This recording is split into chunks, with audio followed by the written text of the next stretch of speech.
Bonjour, donc actuellement on vit un repli identitaire partout dans le monde et un anti-système figurant.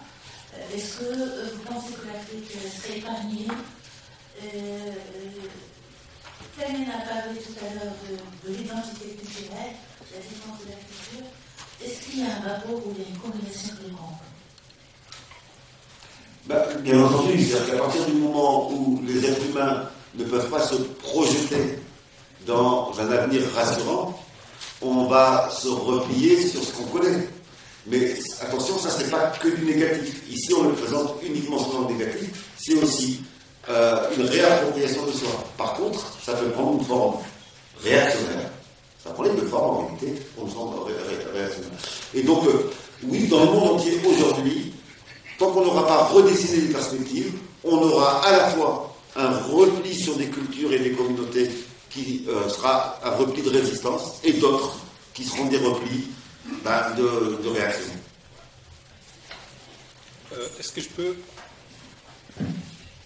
compléter? Ouais. Est-ce que je peux juste compléter un tout petit peu? Je crois qu'il y a un élément, peut-être dont je n'ai pas fait mention tout à l'heure quand je suis intervenu, c'est notamment la différence entre l'Afrique subsaharienne et l'Afrique du Nord, au niveau de la colonisation.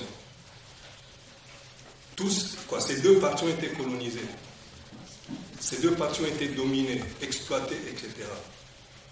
Il y a quand même une différence au niveau de la colonisation de l'Afrique noire et la colonisation de l'Afrique du Nord.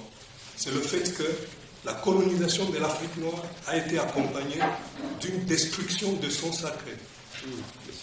Mais c'est comme un élément important.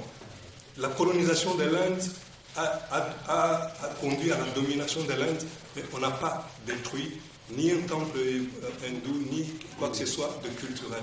La colonisation de la Corée du Sud, de tout le reste de l'humanité n'a pas entraîné la destruction du sacré. Les seuls territoires qui ont subi la destruction de leur sacré de manière systématique, vous n'avez qu'à visiter les musées d'ethnographie ici à Genève pour voir les résultats de cette destruction du sacré.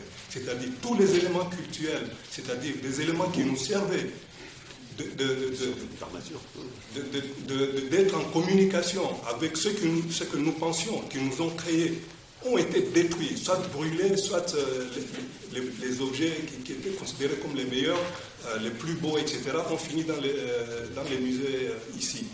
Et donc, c'est un élément qu'on ne peut pas mettre de côté. Donc, la revendication identitaire, c'est une revendication vitale. C'est-à-dire, nous devons nous relier à nos croyances des origines, qui ne sont pas des croyances de type repli identitaire, non. D'ailleurs, si on les étudie de près, et venez à l'Université populaire africaine, nous avons des enseignements, des conférences sur ces sujets. Nous travaillons sur l'identité africaine depuis une vingtaine, une trentaine d'années.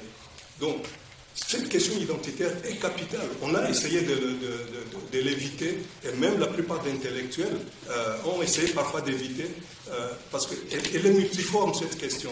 Lorsque Malcolm X a mis le X sur son nom Little, il y avait une interrogation. Mais combien d'intellectuels de son époque ont répondu à cette interrogation? Frantz Fanon n'a pas supprimé Fanon. Il a gardé son Fanon, c'est un nom d'esclave.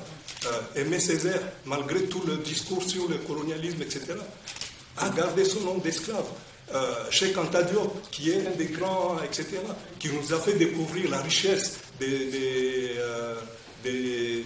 religions africaines, etc., il est mort musulman, etc., etc. Donc, il y a eu des intellectuels qui nous ont précédés, qui ont fait un gros travail, mais qui n'ont pas incarné eux-mêmes ce travail-là.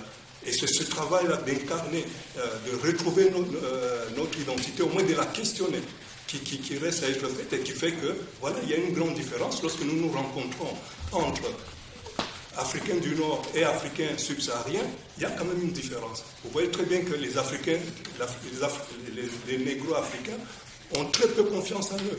Mais ils ont très peu confiance en eux parce qu'on a détruit leur sacré. À quoi est-ce qu'ils se relient? Ils flottent.